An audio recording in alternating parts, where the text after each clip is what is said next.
আমি পেশাগত জীবনে আমি শিক্ষক। আমি মোহাম্মদপুর কেন্দ্রীয় কলেজের ভাইস প্রিন্সিপাল ছিলাম। আমার বাড়ি দিনাজপুর বালুবাড়ি।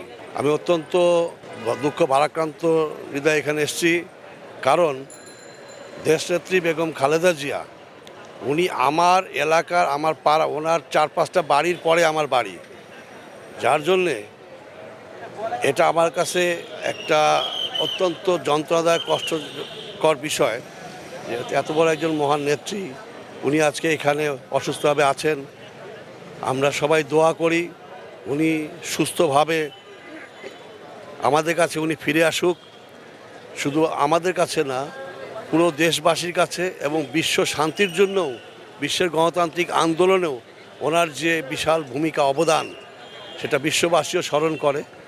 সারা পৃথিবী থেকে এর আগে পাকিস্তানের প্রেসিডেন্ট, ভারতের প্রাইম মিনিস্টার সহ বিশ্বের আন্তর্জাতিক পর্যায়ে বিভিন্ন নেতৃবৃন্দ ওনার ব্যাপারে সবাই সচেতন আছেন, তারা খোঁজ খবর নিচ্ছেন। তেমনি বিশ্বের শান্তিকামী মানুষ, বিশ্বের গণতান্ত্রিকামী মানুষ, গণতান্ত্রিক আন্দোলনে যে যেখানে আছেন সে সমস্ত মানুষ সবাই ওনার ব্যাপারে খোঁজ খবর নিচ্ছেন। আমাদের দেশের প্রায় 20 কোটি মানুষ প্রত্যেকেই এই দেশনেত্রী মা খালেদা জিয়ার ব্যাপারে সবাই উৎকণ্ঠিত।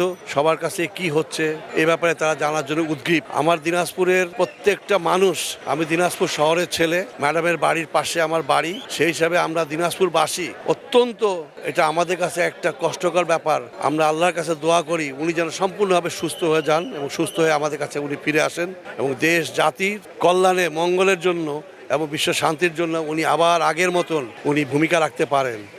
ওনাকে নির্যাতন করা হয়েছে, উনি একজন বয়স্ক মহিলা, তাকে দীর্ঘদিন ধরে বিভিন্ন ধরনের মিথ্যা মামলায় তাকে জেলে রাখা হয়েছিল এবং মিথ্যাভাবে তার উপরে যে পরোক্ষ নির্যাতন করা হয়, সেই নির্যাতনের ফলে উনি এভাবে অসুস্থ হয়েছেন। তার চিকিৎসাটা যখন চাওয়া হয়েছিল যে বিদেশে চিকিৎসার জন্যে, যথাসময় যদি তাকে চিকিৎসা করা হতো, আমার মনে হয় না যে উনি এই অবস্থায় আসতেন। এখন আমাদের আল্লাহ তাআলার কাছে দোয়া করা ছাড়া কোনো কিছু করার নাই। যতদূর জানতে পেরেছি যে দেশি বিদেশি চিকিৎসকরা সর্বতভাবে চেষ্টা করছেন তাকে সুস্থভাবে ফিরিয়ে আনার জন্য।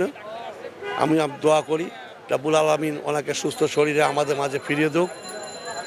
আপনাদেরকেও ধন্যবাদ। আজকাল সোশ্যাল মিডিয়ার মাধ্যমে অনেক ধরনের গুজব ছড়ানো হয়।